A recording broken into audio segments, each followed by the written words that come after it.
Okay, so we have Ceren, Şengül of the University of Edinburgh, who will speak about state discourses and ethnicity, two different forms of Kurdishness. The thing I'm presenting today is actually, I'm combining two chapters of my PhD thesis, and I'm submitting hopefully my PhD in December, so it's very close to finishing. And yeah, this is one of the arguments that I'm exploring in the thesis. So hopefully your feedback will be really useful in this project. Okay, so actually what I'm doing today is, as I said, I'm exploring one of the arguments in my thesis, and I'm going to look at the state discourses, and basically I'm interested in how Kurdishness is manifested in Turkey. That's the main research question. And in my thesis, I'm looking at state discourses as one of the factors. And I also said it in the paper I submitted for here. I'm not arguing that, of course, the state discourse is the only factor, that influences the emergence of different manifestations of Kurdishness. I can't hear you very well. Can you raise your voice and discuss? Yeah, I usually speak really low. Don't worry, you can stay there. Just continue. Shout. I'm gonna shout. Is it better now? Yes. Okay. I have to shout. So yes, as I said, the state discourse is not the. I'm not arguing that the state or the changes or the similarities within the two-state discourse is the only factor that affects the that affects the emergence of different forms of Kurdishness. But for this workshop and for this presentation, I chose to focus on two different state discourses within the Turkish Republic. So I'm looking at first Kemalist period, which is also early Republican period, which is from like 1923, which was when the Republic was established, until 1938, which is when Atatürk, the founder of the Turkish state and Kemalist ideology, died. And this period is also known as High Kemalism. So I'm looking at that, and I'm also looking at AKP period, which is which starts from 2002 when they first came into power, and they are still in power. Well, there are elections tomorrow, so we will see if they are still in power tomorrow. But for now they are. So they have been in power for 13 years. So basically what I'm arguing, and in the paper again, I looked at the Kemalist period in more detail, but for the presentation, I cannot explain all the policies. But so basically what I'm stating is that the Kemalist period was founded on three main principles. So one of them was secularism, and the other one was westernization, modernization, and centralization. So these three principles were essential for the establishment of the nation state that the leaders, Kemalist leaders, had in mind. And they have also the leaders, the leaders of the Kemalist state. They also had a notion of the ideal Turk, and so, for example, according to this discourse, Kurds were seen not as Kurds. They were not Kurds. The word Kurd was not mentioned in the discourse at all. They were, mountain Turks, who had forgotten their true identity and true culture or true language. And the role of the state, according to this discourse, was to remind the Kurds of their true identity, which was Turk. That was the idea that was observed in the state discourse. And so Kurds were seen, because the goal of the nation state was to reach a secular, modern, and centralized nation state. Kurds who were seen as anti-secular, anti-modern, and anti-central, they were seen as obstacles, in reaching this goal.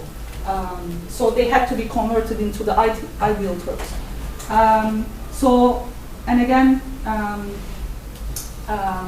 I cannot mention all the examples, but basically what I'm stating is that the Kurdishness that was manifested in this period was more of a combination of ethnic, religious, and tribal factors.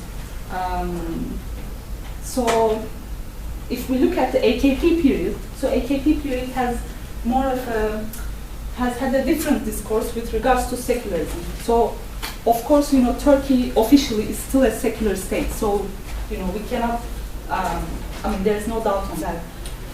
But secularism was, but there has been more of an emphasis on religion during the AKP period. And in my PhD thesis, I'm looking at the statements of the leaders and, party documents, laws. And so through these documents and through these statements, there has been an emphasis on, first Islam, and then this Islamic concept of ummah, which gives space to expression of other ethnicities. So, for example, now, not now, but very recently, for example, Erdogan, which is now president, who is now president and who is the former prime minister, he used the term Muslim brothers, when describing Turks and Kurds. So, there was this notion of Islamic brotherhood in his speeches. So it kind of gave some space for the expression of ethnicity, other ethnicities other than Turks in the state discourse. But there are also similarities within the two discourses. So, for example, emphasis on one official language. Turkish has always been the official language of the state, and this emphasis, like one language and one state, these two concepts has remained as significant as before during the AKP period. So, because these two factors, language and centralization of the state, has remained significant. So what I'm saying that what my data also showed in my fieldwork, and I'm going to give some examples of the data. What I'm saying is that Kurdishness, in its recent form, is manifested through two demands. So maybe this slide is better for now. So one of them is, so when I did my fieldwork, the data, has shown like two consistent themes. One of them was the right to self-determination, and you talked about internal self-determination, which was great. My data also showed a consistent use of term self-determination, but they didn't use self-determination per se. This is the umbrella term I'm using, and I'm gonna delve into in more detail. But the second theme was education in mother tongue. So that was, those were the two themes that were constantly mentioned by my respondents. So previous slide. Yeah. So what I did was, when I did my fieldwork 2 years ago, I did semi-structured interviews and participant observation, and I did it in 5 different field sites in 2 different regions of Turkey, like both in Western Turkey and Southeast Turkey. And because when I first started my PhD research, one of the questions I was interested in was whether different regions would show different forms of Kurdishness. That was also one of my questions. So that's why I chose 2 different regions. But I'm not going to go into that argument now. So yeah, for now, so those were the 2 themes.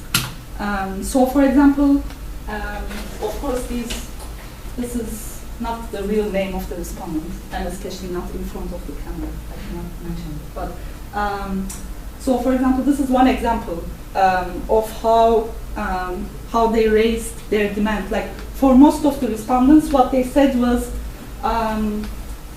this education in mother tongue was a very natural right. A child from any part of the world should be able to have an education in the language he has learned from his parents if he wants to. This is very natural, and this cannot be violated. Another example, there is nothing more natural than someone having education in his mother tongue, and every Kurd wants to have education in mother tongue. So again, this was something that was repeatedly mentioned.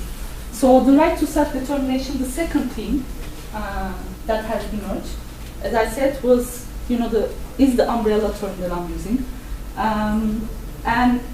but they use different terms for this. So, for example, some respondents said, use the word. Of course, I didn't conduct the interviews in English, so these are my terms that I'm using for the purposes of this presentation.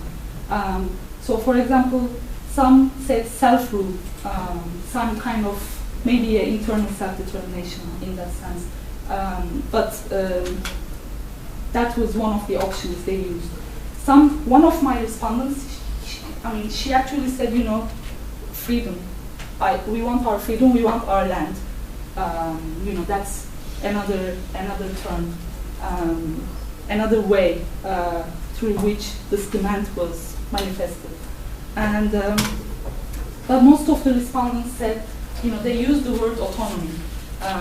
So for them, this was also a right to self-determination. So I have time, right? Yes. Oh, okay. So yeah, as a conclusion, so I just wanted to finish my presentation with the argument I'm making. So Kurdishness during the early Republican period was manifested through the combination of ethnic, religious, and tribal factors. But we see a different form of Kurdishness in the recent form that focuses more on demands on language and self-determination, and changes or not changes, maybe similarities within the state discourse, because I stated earlier that both discourses, both Kemalist and AKP period, insists on one language and one state policy. Maybe these similarities, changes or similarities within the state discourse could be one of the factors to explain the emergence of different forms of Kurdishness. And well, actually, I have 2 more minutes. No. So use them if you want. Yes. I didn't delve into more detail how, for example, Kemalist policy was,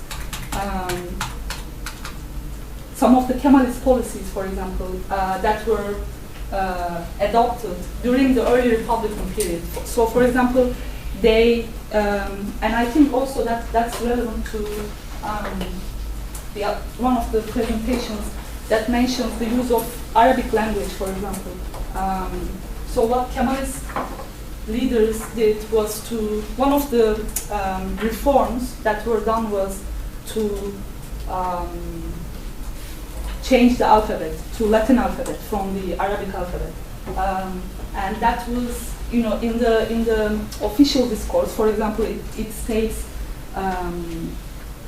that this has been done because Turkish language is more suitable for the use of Latin alphabet. But there are also some arguments within the literature that states that this is actually this was actually another way to move forward, to lead the nation state more towards the westernized and modernized world.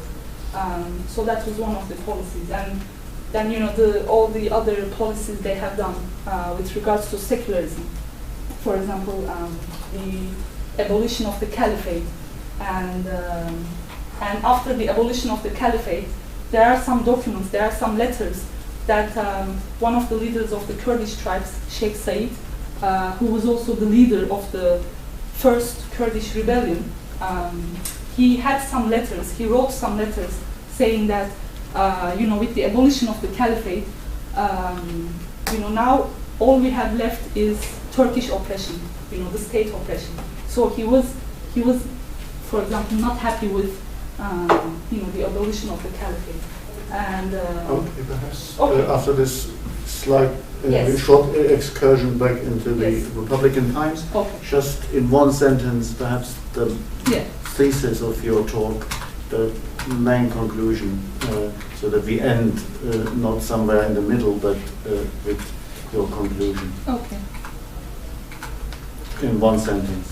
Okay, then that would be the sentence, which I already stated. So, yeah, as I said, so there are different forms of Kurdishness. If we look at the history of the Turkish Republic, yes, they are changing, and the similarities and the changes within the state discourse.